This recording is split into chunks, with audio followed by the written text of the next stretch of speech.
En el video de hoy voy a cocinar una paella mixta con gambas y chorizo y gandules y guisantes. Va a ser muy buena.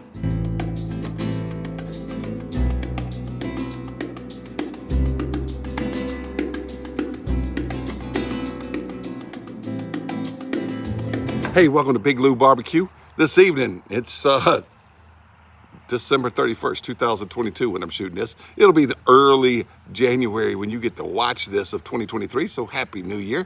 I'm cooking a paella tonight. A lot of people like to make chili on New Year's Eve. I'm making a paella.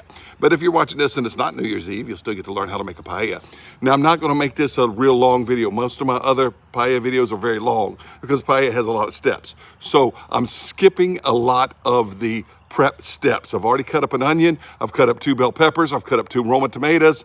I'll tell you what all that's for. We got to have saffron. I got the world's most expensive spice. I'll show you when we put that in there. I've got some shrimp stock going. I've got 3 dozen shrimp.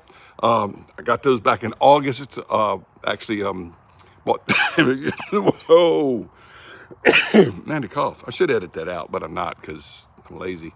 Anyway, I bought 3 how many pounds did I buy? 10 pounds. I bought 10 pounds of shrimp back in August for $5 a pound. I headed them and I froze a lot of them, and I froze them in packs of 3 dozen. So I got 3 dozen shrimp. They're about medium-sized shrimp. I would say maybe 20 count, 16 to 20 count. Anyway, I've peeled them, deveined them, and we're ready to go. Okay, I got some Spanish chorizo. That's chorizo in Spain. It's spelled the same, chorizo, but in Mexico it's a chorizo. In Spain it's a chorizo, spelled the same, and it's a completely different sausage. Do not use Mexican chorizo in a paella. Use Spanish chorizo. All right, it's a lot different. Think more of like, it's kind of like andouille, if it's been like cured to stay room stable. It's more like a salami or even a pepperoni. In fact, a lot of people say it tastes kind of like pepperoni because it has a lot of paprika in it, like pepperoni. Anyway, we're going to use chorizo and shrimp, all right, in this paella, as well as some pigeon peas and just plain old English green peas. All right, let's get it going. All right, I'm running the minion method with coals. I've lit the center, and it's going to kind of spread out to the outside. So as the ones in the center burn out, the ones at the outside will be going. So toward the end of the cook, the heat will be coming from around the sides of the paella, which is the official name for a paella pan. There's the grill grate. Here's the paella. I'll put some olive oil in it, EVO. Let that get a little bit hot. All right, I've got 3 dozen Gulf shrimp out of the Gulf of Mexico, and I peeled and deveined them. I took the shells and I made a shrimp stock, which is gonna go in this later. Right now, I'm just putting some EVOO on it, extra virgin olive oil. I forgot an O earlier. Some salt, copious amounts of salt. Probably should use sea salt, but I'm using pink salt, the pink stuff. Copious amounts of salt on them. And then pimentón. Yeah, that's Spanish for paprika. This picante, that's Spanish for spicy, all right? Hot smoked paprika. I should have a spoon, but you know what? We're just gonna dump it right out like, that's a lot. Yeah, that's enough. Then I'm gonna put a lid on this. And I'm gonna shake, rattle, and roll those shrimp and get them all coated in that paprika. Some of it fell out, that's all right. And they're gonna sit there while we make this sofrito. All right, to begin with, I'm gonna start with Spanish chorizo. It's already cooked. It is pronounced chorizo in Spain, most of Spain anyway. Probably not Valencia. But anyway, it's not anything like Mexican chorizo. And it's got a lot of paprika in it. All I want to do is create a fond on the bottom of this pan. So I'm going to just kind of brown it off a little bit. It's not going to be in here long.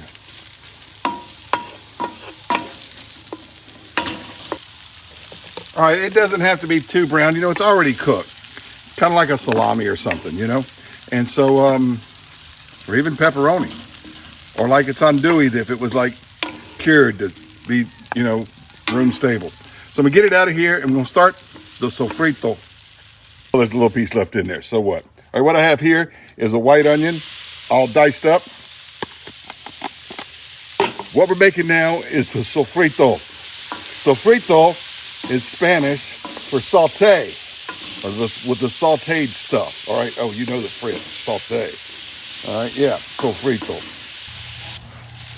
Uh-oh, while you weren't looking, a dozen jalapeno poppers but wrapped in bacon just magically appeared around the perimeter of my paella pan. Now look at these onions. They're starting to get translucent, but they got that red paprika flavor from that chorizo, all right? That's why I brought that chorizo first. Now, I've got a pimentón, a red bell pepper, diced up fairly finely, and a little bit of the ends of another one. And 2 Roma tomatoes diced up really finely, and that's going in the sofrito. When you make a paella, the beginning is the sofrito, and the end result, the goal you're looking for, is the socarrat. I'll give you that Spanish word toward the end. All right, now to the sofrito, I'm gonna add salt. I should probably be adding sea salt, but I'm using a pink Himalayan salt. I like to use a Himalayan possum. Yeah, I use Himalayan possum sometimes because I found Himalayan on the road. Yeah, copious amounts of salt. Seeing some out or missing peppercorns, we got enough in there to get a little bit of pepper going. And I've got some coarse black pepper I'm gonna add to this too. So probably should have about a tablespoon of black pepper here. And I'm gonna have to go get that coarse black pepper and put it in. I'm gonna have to find my peppercorns or buy more peppercorns, or maybe I'm out. But I do have this coarse black pepper, so we're gonna use this coarse black pepper, not fine ground stuff, and add that to the sofrito.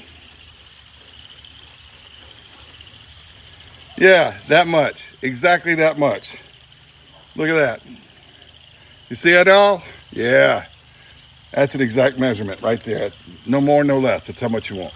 That is saffron, the world's most expensive spice, and we're gonna use a couple pinches of it. All right, that's 4 cups of shrimp stock I made from the shrimp shells earlier, and I'm adding that big old pinch. And what this is called blooming, it's just going to sit there and seep into this chicken stock that we will use with the rice later. So it's going to sit there for about 10-20 minutes. All right, this sofrito's coming into a paste. I should have chopped up a whole head of garlic, and I didn't. I was a little lazy. So we're going to get some garlic fresh from the jar. Yep, fresh right out of the jar. Don't worry about that pocket knife. I cleaned my toenails with it earlier today, but I washed it. I want a lot of garlic because this is jarred garlic. If it's fresh garlic, I'd use a whole clove. There we go. Don't tell anybody I did that. I always use fresh garlic. Looking about the way I like it. So we're getting to the good part now. I'm gonna add a few more pinches of saffron to this because it's fun. And I like a lot of saffron. I want to taste it. Yeah, it ain't cheap, but I want to taste it.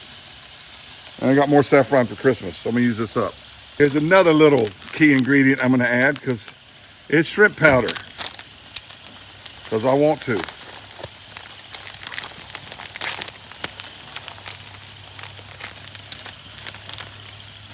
Just a little bit of shrimp powder, right like that. Because we haven't, shrimp paella.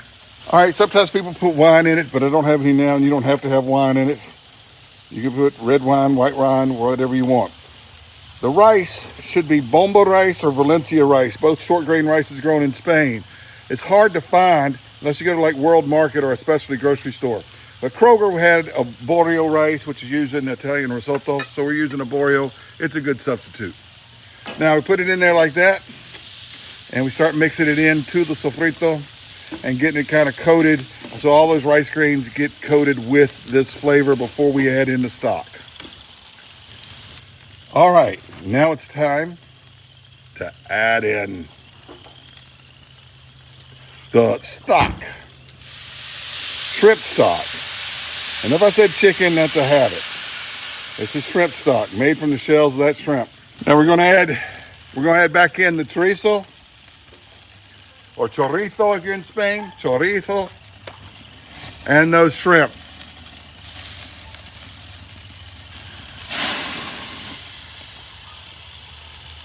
Now what I got here is some frozen and defrosted green peas.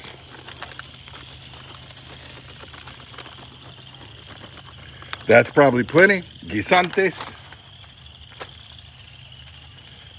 And a whole can of gandules, pigeon peas.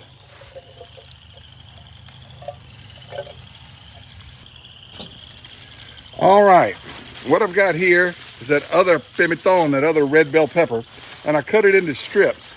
And what I'm gonna do is this is just for style, all right? I'm just gonna place the strips right there on top like this in sort of a circular pattern like that. All right, just to be pretty, I put all those bell pepper strips around it just, you know, so I can be stylish. This should take about 15, maybe 20 minutes. All right, it's been approximately 15, 20 minutes. Let's take a peek at it. Uh-oh, the jalapeno poppers have been replaced with French bread rolls, except for that one. Woo, that's hot, man. Get it over there too. All right. I'm gonna let it go a little bit more because it's still bubbling quite a bit. I don't know if you can see it, but when the bubbling starts to stop, it's time to pull it off. But I can tell I've got about another 10 minutes of bubbling here to go. So we're gonna let it cook just a little bit more with the lid down. All right, now that the rolls are gone, and those bubbling starting to come to the end, I'm gonna cover this with aluminum foil right here. Doesn't have to be super airtight, but just kind of tuck it under there real quick. It's gonna be hot. I just kind of fold it under there. Let some of that steam stay in it just a little bit more than the lid. And now what I'm gonna do now is I'm gonna shut this grill down. I'm gonna shut the top vent. I'm gonna shut the bottom vent. And we're just gonna let it sit for another 5 minutes or so. All right, another maybe 5 to 10 minutes has gone by. This grill has dropped down. It was over 350, maybe around 360 or something. It's dropped down to about 300 since I shut it down. And we're gonna go ahead and pull this paella off of here and let it just sit covered until we're ready to serve it. I'm gonna open this grill back up. Got a little bit of coals left, and I'm gonna use them to cook some jalapeno cheese sausage, just like that. All right, this is set long enough. Let's look at that beautiful, gorgeous paella. I wish you could smell it. I wish you could smell this. All right, moment of truth. We start with the sofrito. That's the sauteed mixture. And we want to end with a good socarrat. And you don't always get one, but the paella will still taste good, but it'll taste better if you get that socarrat. It's going to be a layer of dark caramelized, almost burned rice. It could be a little yellow, and that's okay. But you really want it like a caramel color. If it's black, you burned it. You don't want that. All right, you want a dark brown, and it should be crispy. All right, that's socarrat. And it's not always good around the edges. It's better in the middle. Let's see what we got here. We turn this over. I didn't get it. I didn't get it. Let's try over this section. Yep, that's a fail. That's a fail. I should have left it on there a little longer. Should have left it on there a little longer. See what we got here. Dang.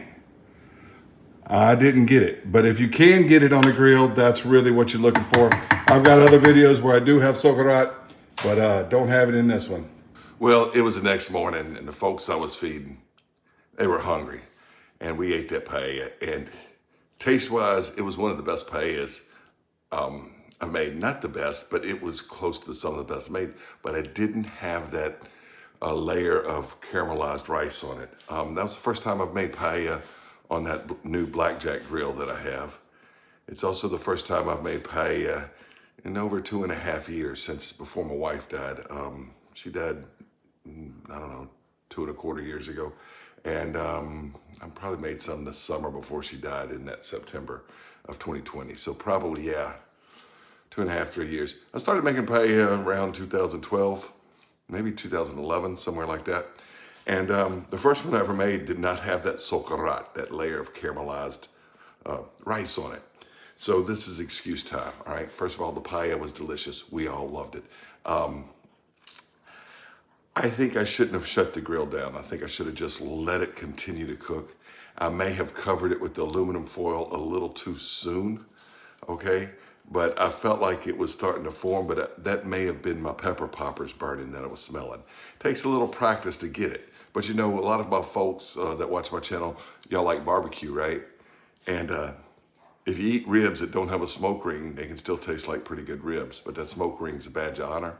If you eat paella that doesn't have that socarrat layer on it, it's still pretty good, all right? You just don't have that badge of honor. A lot of people that make paella in the oven or whatnot will never have that that on there. Getting it on it with a grill is right. Anyway, I'll do better next time. I like to make paellas, and I'm going to make more. I really enjoy paellas and jambalaya. Those are two of my favorite foods, and I definitely will be making more, and I'll be making more on that grill. I like the way it cooked, but I got to practice a little bit to get that caramelized rice layer on the bottom.